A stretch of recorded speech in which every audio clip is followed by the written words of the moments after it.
This video is going to help you make your first $3,000 as an editor in 2026. But here's the thing, you probably think you need to be the best editor, have thousands of followers, and even a massive portfolio to even be able to make thousands of dollars per month consistently. But none of that is true. And I know because I just earned $7,000 last month from editing alone. And it's all because of these 5 steps I followed that most editors never learn. So if I had to start from scratch today, these are the exact 5 steps I do in order to get to $3,000 per month as fast as possible. Starting with step number 1, pick your niche. If I were starting from zero, the very first thing I do is pick my niche. Imagine I wanted to open a bakery. If I try to sell everything, bread, cakes, cookies, pizza, sandwiches, even coffee, people would get confused about what I'm really good at. But if I decide I'm gonna be the best cupcake shop in town, suddenly every person who loves cupcakes knows exactly where to go. I become the go-to place for that one thing. And it's the same thing with editing. If I try to edit everything like documentaries, gaming videos, talking head videos, short form content, I end up blending in and nobody remembers me. But if I pick one group and get really good at helping them,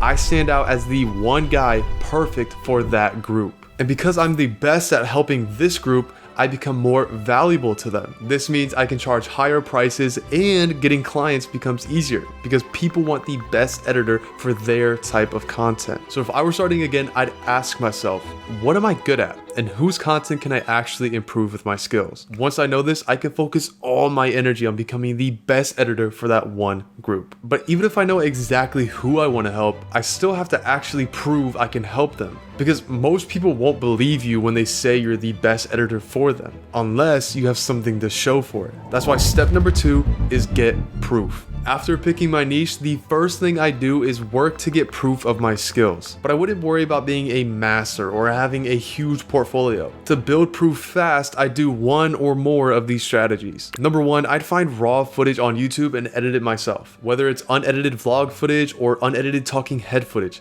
something to add my edits on that's in my niche. Number 2, I'd make a short demo reel. I'd plan and edit a video that talks about me, who I am, who I help, and maybe a bit about the niche I'm in. I'd also try to film it in a way that's similar to the content in my niche so that when I edit it, I can edit it in a similar style to the bigger creators in my niche. Number 3, I'd offer to edit for free for a few creators. In return, all I'd ask for is a nice testimonial from them and the ability to put it in my portfolio. And if I wanted to make this even easier, I'd join my free community. There, you can get real practice footage from one of the biggest channels in the world with 5 million subscribers, the Ireland Boys. And if I was getting into the educational space, I'd use the professional talking head footage found in the community as well. I'd also go through the full video showing how to make a demo reel that stands out. And since it's all completely free, I'd instantly join with the link below. If that sounds helpful, be sure to click the link below. But proof can really be anything. It could be a short demo reel, a free edit I did, or even a 30-second before and after clip. The goal is to show results before I ask for anything. Now, once I have proof, the next step is to actually get it in front of the right people. And this is where most editors have no idea what they're doing. I've seen editors literally send thousands of DMs just to land a couple clients who paid them pennies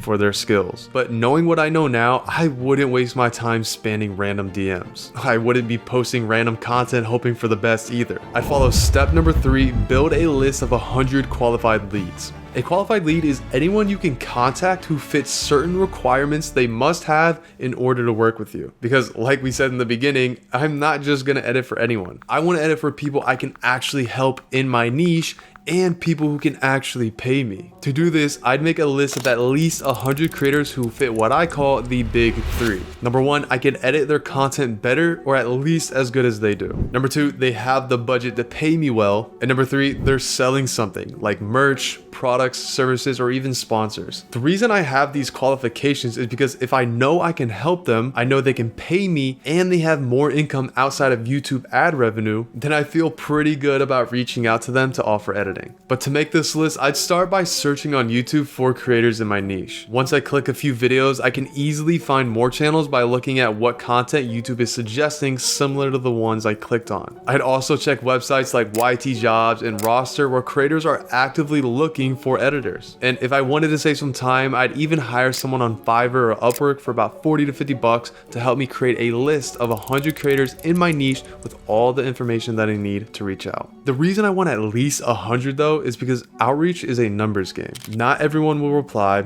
not everyone will be interested, and not everyone is ready to hire right now. But if I have 100 qualified leads and follow a predictable system, it's just a matter of math. I send a certain number of emails, I get a certain number of responses, and I land a certain number of clients. And this is the next step where I see almost every beginner editor mess up. Most editors only know editing. They don't understand business. And because of this, they send horrendous emails filled with typos, generic messaging, or even ChatGPT generated garbage. This leaves them lost in the crowd and never landing any real clients. But if you can get this next step right, you will literally unlock the key to financial freedom as an editor. Because not only is outreach actually pretty simple, it's controllable. It's a numbers game. All you have to do is follow a simple, predictable system and results will come. So step number 4 is send value-based emails. Here's what most editors do. They'll type up emails all about themselves, how much experience they have, and how much they really want to work with you.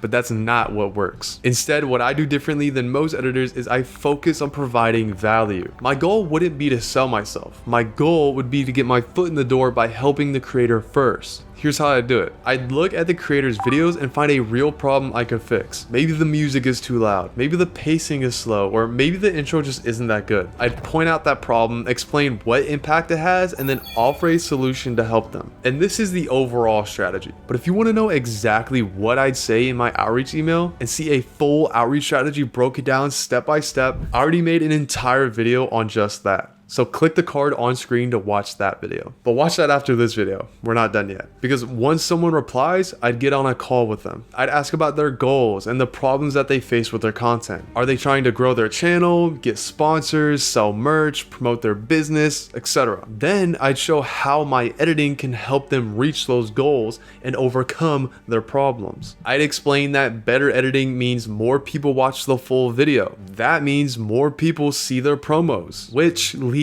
to more sales and more income. When I show that my editing helps them make more money, they see me as an investment, not just an expense. That makes them much more willing to pay higher prices. The goal is to show how I understand their content, their goals, their problems, and my editing can make it better. That is how I stand out from other editors who just beg for work. But I wouldn't just stop after landing my first video and then start all over again. Instead, I'd use a simple process to turn a one-off project into consistent, high-paying monthly income. So the last step I'd follow is step number 5, pitch the retainer. Think of your clients like you would dating. You wouldn't ask somebody to marry you on the first date. You'd build a relationship, show you're reliable, and then take it to that next level. It's the same thing with client relationships. After a few videos together, I'd wait until we had a really successful video. Maybe one that got more views, better retention, or more sales. And that's when I would use those results as proof to pitch a retainer.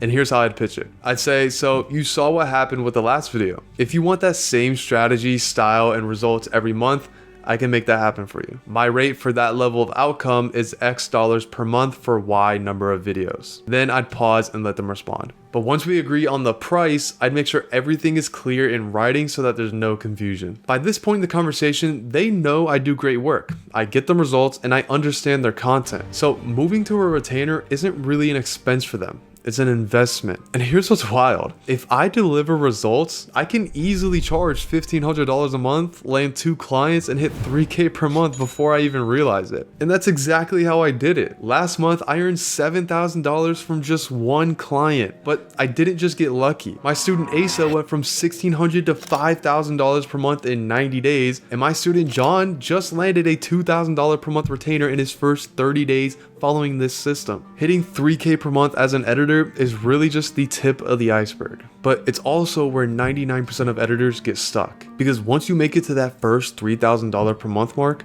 most editors hit a ceiling. They start editing for freedom, but end up building themselves a glorified jail, never being able to walk away from their work and actually enjoy their life. And I know how it feels because I've been there. Stuck at my computer, editing for hours, not seeing the daylight for an entire week just to get by. But after dealing with it myself and talking to hundreds of editors, I found the exact mistakes that keep people trapped and the specific solutions that allow you to break free. So if you're stuck at 1 to 3K per month and you want to break out of that jail, watch my next video on screen here.